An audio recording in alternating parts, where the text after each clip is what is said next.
Hi guys, അപ്പോൾ ഇന്നൊരു day in my life നോക്കാം. ഇത് ഓൾറെഡി എസ്റ്റർഡേ എടുത്ത് വെച്ച വീഡിയോ ആണ് കേട്ടോ. ലൈവ് കാണുന്നവർക്ക് അറിയാം, ഞാൻ ഓൾറെഡി പറഞ്ഞിട്ടുണ്ടായിരുന്ന ഒരു നൂലേട്ടായിട്ട് ബേബിക്ക് നമ്മൾ ഗിഫ്റ്റ് കൊടുക്കണമല്ലോ. അപ്പോൾ അങ്ങനെ നമ്മൾ ജ്വല്ലറിയിൽ പോയതാണ്. ഏകദേശം ഒരു 5 മണിയായപ്പോൾ ഞാൻ പിറ്റേ ദിവസം എഴുന്നേറ്റിട്ടുണ്ടായിരുന്നു. ബട്ട് വീട്ടിൽ നിന്ന് ഇറങ്ങിയപ്പോൾ താമസിച്ചിട്ടുണ്ടായിരുന്നു. അത്യാവശ്യം ലോങ് ആയതുകൊണ്ട് തന്നെ അത്യാവശ്യം നല്ല പോലെ സ്പീഡിലാണ് ഞങ്ങൾ പോയിട്ടുണ്ടായിരുന്നത്.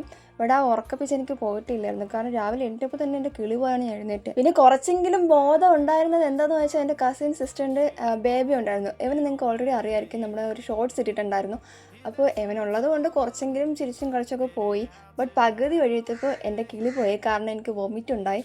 പിന്നെ പറയണ്ടല്ലോ, പിന്നെ എൻ്റെ മൊത്തത്തിൽ എൻ്റെ മൈൻഡ് ഔട്ടായി. ഈ ചിരിയും കളിയൊന്നും നിങ്ങൾ നോക്കണ്ട, കാരണം ഇതെല്ലാം എൻ്റെ വൊമിറ്റിംഗ് പ്രോസസ്സിന് മുന്നേ ഉണ്ടായിരുന്ന സംഭവങ്ങളാണ്.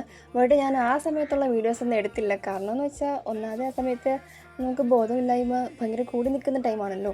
അപ്പോൾ പിന്നെ എനിക്കതൊന്നും വീഡിയോ എടുത്തിടാൻ വലിയ താല്പര്യം ഉണ്ടായിരുന്നില്ല. എന്ന് വെച്ചാൽ നമ്മൾ നല്ല മൂടി പോയിട്ട് പെട്ടെന്ന് ഒരു ഇതിങ്ങനെ ആകുമ്പോൾ നമുക്ക് ഒരു എന്ന് വെച്ചാൽ വീഡിയോ എടുക്കാനുള്ള മൂടങ്ങ് പോയി, അത്രയേ ഉള്ളൂ. ഇനി അത് ഞാൻ പറഞ്ഞു മനസ്സിലായിട്ടൊന്നുമില്ല. പിന്നെ എൻ്റെ ഫേസിൽ ഞാൻ എന്ത് ഈ കോക്കറിയൊക്കെ കാണിക്കുന്നതെന്ന് വെച്ചാൽ എനിക്ക് ഈ സമയത്തൊക്കെ എനിക്ക് നല്ല ഉറക്കത്തിൻ്റെ ഇതായിരുന്നു കേട്ടോ. എന്ന് വെച്ചാൽ ഞാൻ നേരത്തെ എണീറ്റിട്ടുണ്ടായിരുന്നു, നമ്മൾ ഇറങ്ങാൻ പക്ഷേ കുറച്ച് ലേറ്റായിപ്പോയി. എങ്കിലും ആ ഒരു ഉറക്കത്തിൻ്റെ ആ ഒരു കറക്കം എനിക്ക് മാറിയിട്ടില്ല. കാരണം നമുക്ക് ഈ നേരം വെളുത്തേക്ക് മുന്നേ എണീറ്റുള്ള ശീലമില്ല. ഓണസ്റ്റ്ലി പറയുകയാണെങ്കിൽ ഞാൻ ചില ദിവസങ്ങളിൽ മാത്രമേ അങ്ങനെ നേരത്തെ എണീക്കത്തുള്ളൂ. മിക്ക ദിവസവും 11:30, 12 അതിൽ കൂടുതലും കഴിഞ്ഞിട്ട് ചിലപ്പോൾ എണീക്കും. പിന്നെ ഇതുപോലെ എന്തെങ്കിലും ആവശ്യം അല്ലെങ്കിൽ ഭയങ്കര പ്രൊഡക്റ്റീവായിട്ട് തോന്നുന്ന ദിവസങ്ങളിൽ മാത്രമാണ് അങ്ങനെ ഭയങ്കര നേരത്തേക്ക് എണീക്കുന്നത്.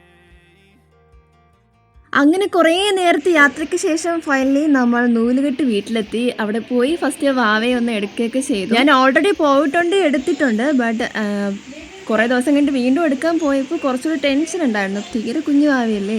പിന്നീട് എൻ്റെ പേടിയൊക്കെ മാറിയ സമയത്ത് ഞാൻ എടുത്തിട്ടുണ്ടായിരുന്നു. ആ ക്ലിപ്പ് ഇതിലുണ്ടെങ്കിൽ ഞാൻ ആഡാക്കാം. അങ്ങനെ നൂല് കെട്ടി ടൈമായി കേട്ടോ. അപ്പോൾ ഈ നൂല് കെട്ടി കൊടുക്കുകയാണ്. മീൻസ് കുറേ പ്രോസസ്സ് ഉണ്ടല്ലോ. അരഞ്ഞാണം കെട്ടുക, മാലയിട്ട് കൊടുക്കുക, പിന്നെ വളയിടുക, മോതിരിയിട്ട് കൊടുക്കുക, അങ്ങനെയൊക്കെ.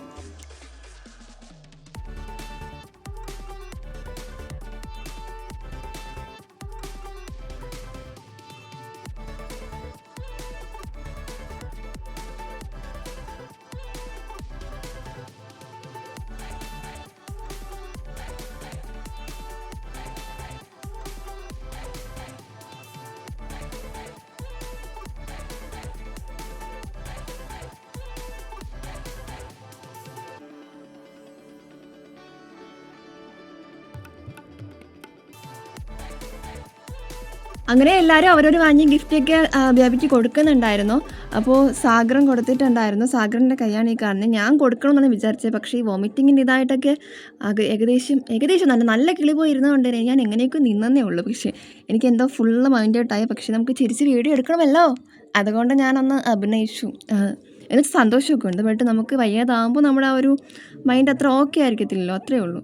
അതുകൊണ്ട് ഞാൻ വിചാരിച്ചു ഓക്കെ, പിന്നെ അവൻ തന്നെ കൊണ്ട് കൊടുക്കട്ടെ. പിന്നെ നമ്മൾ വീഡിയോസൊക്കെ എടുത്തിരിക്കുന്നത് കാണുമ്പോൾ നിങ്ങൾക്ക് മനസ്സിലാവും ഒരു ബ്ലൂ കളർ ഷേഡോ ഉണ്ട്. കാരണം എന്ന് വെച്ചാൽ അവിടെ വീടിൻ്റെ ഫ്രണ്ടിൽ ബ്ലൂ കളർ ടാർപ്പ അങ്ങനെ ഒരു സാധനം വെച്ചിട്ടുണ്ടായിരുന്നു ഫുഡ് കൊടുക്കുന്ന സ്ഥലത്ത്. അപ്പോൾ അതിൻ്റെ ഷേഡോ ആയിരുന്നു കേട്ടോ അത്. അങ്ങനെ അവിടെ നിന്ന് നമ്മൾ ഫുഡെല്ലാം കഴിച്ചിട്ട് ഞങ്ങളുടെ സിസ്റ്ററിൻ്റെ വീട്ടിലായിട്ടാണ് പോകുന്നത്. മീൻസ് ഈ ഇരിക്കുന്ന കുരിപ്പിൻ്റെ അമ്മയുടെ വീട്ടിലേക്ക്.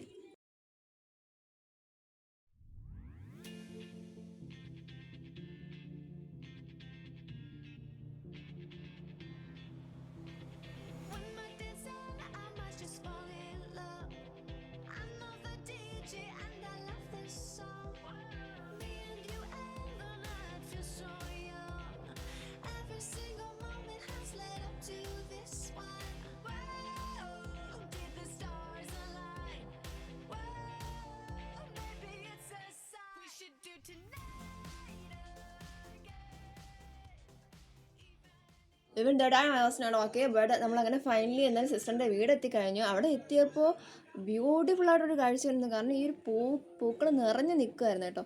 അതിന് ചുറ്റും ബട്ടർഫ്ലൈസ്, പിന്നെ അവരുടെ വീടിൻ്റെ ഫ്രണ്ടിൽ തന്നെ ഒരു തോടുണ്ട് ചെറിയ. ഈ നിൽക്കുന്ന സാധനത്തെ കണ്ടപ്പോൾ ഞാൻ ഫസ്റ്റ് വിചാരിച്ചെന്ന് വെച്ചാൽ ഇതൊരു പട്ടിക്കുട്ടിയാണെന്നാണ്. ബട്ട് അതിന് അടുത്ത് പോയി നോക്കിയപ്പോൾ അത് എന്നിട്ടൊരു പൂച്ചയായിരുന്നു. എന്തായാലും നല്ലൊരു ബ്യൂട്ടിഫുൾ ആയിട്ടൊരു പ്ലേസ് ആണ് കേട്ടോ. അധികം ക്രൗഡഡ് ആയുള്ള അങ്ങനത്തെ ഒരു ഏരിയ അങ്ങനെയൊന്നുമല്ല. ഞാൻ ഇവിടെ ഈ വീട്ടിൽ ഫസ്റ്റായിട്ട് പോകുന്നത്. കാരണം ഈ ഒരു വീട് അവർ റീസെൻ്റ്ലി വെച്ചതേ ഉണ്ടായിരുന്നുള്ളൂ. എനിക്കെന്തായാലും ഈ ഒരു പ്ലേസ് നന്നായിട്ട് ഇഷ്ടപ്പെട്ടു. കാരണം അങ്ങനെ ഒച്ചപ്പാടോ അങ്ങനെയൊന്നും ഇല്ലാതെ ഒരു കാം ആൻഡ് ക്വയറ്റ് പ്ലേസ് അങ്ങനെയായിരുന്നു കേട്ടോ. അങ്ങനെ ഫൈനലി നമ്മൾ അവിടെ വീട്ടിലോട്ട് കയറുകയാണ്. ഞാൻ കയറില്ല കേട്ടോ, ഞാൻ ഇങ്ങനെ കയറുവാണ്. ഓക്കെ, ഫൈനലി ഞാൻ വീടിൻ്റെ മുറ്റത്തെത്തി ഗായ്സ്. ഇതൊരു വ്ളോഗായിട്ട് ഇടണമെന്ന് എനിക്ക് ഉണ്ടായിരുന്നു, അപ്പോൾ അതുകൊണ്ട് മാത്രമാണ് ഞാൻ ഇതൊക്കെ എടുക്കുന്നത് കേട്ടോ. കാരണം ആ സമയത്ത് ഞാൻ ഓക്കെ അല്ല, ഞാൻ ഓൾറെഡി പറഞ്ഞു. പിന്നെ അവിടെ വീട്ടിലെത്തി കുറച്ച് നേരം അവിടെ ഇരുന്നോ ചേച്ചി. നമുക്ക് കുടിക്കാനായിട്ട് ജ്യൂസൊക്കെ കൊണ്ടുവന്നിട്ടുണ്ടായിരുന്നു. പിന്നെ കഴിക്കാനായിട്ട് കുറച്ച് എന്താ പറയുക, കുറച്ച് ചിപ്സ്, സ്നാക്സ്, മിക്സ്ചർ, അങ്ങനെ കുറച്ച് സാധനങ്ങളൊക്കെ കൊണ്ടുവന്നിട്ടുണ്ടായിരുന്നു. ചക്ക ഉണ്ടായിരുന്നു, മാങ്ങ ഉണ്ടായിരുന്നു. പിന്നെ അവിടെ നിന്ന് കുറച്ച് മാങ്ങ എൻ്റെ അമ്മ വീട്ടിലോട്ട് കൊണ്ടുവരികയും ചെയ്തിട്ടുണ്ടായിരുന്നു. പിന്നെ ബിസ്ക്കറ്റ്, അങ്ങനെ കുറേ ഐറ്റംസ് ഒക്കെ അങ്ങനെ വെച്ചിട്ടുണ്ടായിരുന്നു. ഞാൻ പറഞ്ഞില്ല, വേറെയും കുറച്ച് റിലേറ്റീവ്സ് ഉണ്ടായിരുന്നു ഞങ്ങളുടെ കൂടെ വരാൻ വേണ്ടിയിട്ട്. അപ്പോൾ അതിലൊരു കുഞ്ഞു വാവ ഉണ്ടായിരുന്നു, അതാണ് ഈ ബ്ലാക്ക് കളർ ഡ്രസ്സിട്ട വാവ. അങ്ങനെ അവിടെ നിന്ന് ഇറങ്ങിയിട്ട് ഞങ്ങൾക്ക് ചെറിയൊരു ഷോപ്പിംഗ് ഉണ്ടായിരുന്നു. അങ്ങനെ രാമചന്ദ്രൻ ടെക്സ്റ്റൈൽസിലാണ് വന്നിട്ടുണ്ടായിരുന്നത്. അങ്ങനെ അവിടെ നിന്ന് ആ ഷോപ്പിംഗ് എല്ലാം കഴിഞ്ഞിട്ട് ആ വീട്ടിൽ നിന്നിട്ടൊന്ന് കുളിച്ച് ഫ്രഷ് ആയിട്ടും ചെറുതായിട്ടൊന്ന് ഉറങ്ങിയൊക്കെ ചെയ്തു. അപ്പോൾ എനിക്ക് കുറച്ച് തലയ്ക്ക് വെളിവ് വീണേ. ഇപ്പം ഞാൻ ഓക്കെയാണ് കേട്ടോ. ഈ ഒരു ടൈമിൽ ഞാൻ നല്ല ഓക്കെ ആയി. അപ്പോൾ എനിക്ക് വിശക്കാനും തുടങ്ങി.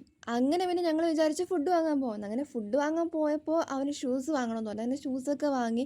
അങ്ങനെ കുറച്ച് ടൈം ആ ഒരു ഷോപ്പിലേക്ക് സ്പെൻഡ് ആക്കേണ്ടി വന്നു. ബട്ട് ഞാൻ ക്ഷമിച്ചിരിക്കുന്നു, കാരണം നെക്സ്റ്റ് നമ്മൾ പോയ ഷോപ്പ് എന്ന് പറയുമ്പോൾ ഫുഡ് വാങ്ങാൻ വേണ്ടിയിട്ടായിരുന്നു. കുറച്ച് ഡിലേ ഉണ്ടായിരുന്നു. കാരണം വെച്ചാൽ കുറേ കസ്റ്റമേഴ്സ് ഉള്ളത് കൊണ്ട് തന്നെ കുറച്ചൊന്ന് വെയിറ്റ് ആക്കേണ്ടി വന്നു. ബട്ട് നമുക്ക് പെട്ടെന്ന് തന്നെ കിട്ടി. അതാണ് ഞാൻ ഈ കാണിക്കുന്നത് കേട്ടോ. പിന്നെ വേറൊരു ഷോപ്പിലേക്ക് പോയി. അവിടെ അവന് കുറച്ച് ഡ്രസ്സ് എടുക്കാൻ വേണ്ടിയിട്ടാണ് പോയത്. അവിടെ നിന്ന് നേരെ മാർജിനിലേക്കാണ് കേട്ടോ പോയത്. ഈ വക സാമഗ്രികളെല്ലാം ഞാൻ വാങ്ങിയതാണ്. അത് കാണുമ്പോൾ തന്നെ അറിയാൻ പറ്റുമല്ലോ. പിന്നെ എൻ്റെ നല്ലവനായ ബ്രദർ എനിക്കൊരു ഡയറി മിൽക്ക് വാങ്ങി തന്നു. അവിടെ നിന്ന് നേരെ വീട്ടിലേക്ക് എത്തിയിട്ട് ഞങ്ങൾ ഈ റീൽ ഷൂട്ട് ചെയ്യാനാണ് പോയത് കേട്ടോ. പിന്നെ വീണ്ടും റീലെല്ലാം ഷൂട്ട് ചെയ്ത് വന്നിട്ട് ഫുഡ് കഴിച്ചു, സുഖം. അങ്ങനെ അത്രയേ ഉള്ളൂ ഈ ഒരു വീഡിയോ. നിങ്ങൾക്ക് വീഡിയോ ഇഷ്ടമായെങ്കിൽ do like, share and subscribe and support and hype ചെയ്യാൻ മറക്കരുത് ഗൈസ്. അപ്പോൾ വേറൊരു നല്ലൊരു വീഡിയോ ആയിട്ട് കാണുന്നവരെ ബൈ.